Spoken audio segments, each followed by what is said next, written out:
ବହିର ଛେଳି ପାଣିକୁ ଡରୁଥିଲା, ହେଲେ ଆମ ଛେଳି ବିଲର ଘାସ ଦେଖି ମାଲିକକୁ ମଧ୍ୟ ଡରୁନି।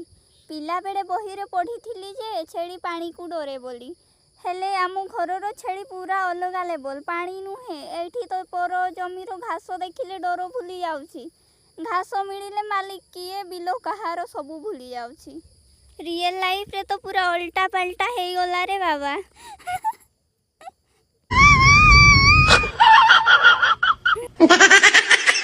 কি hore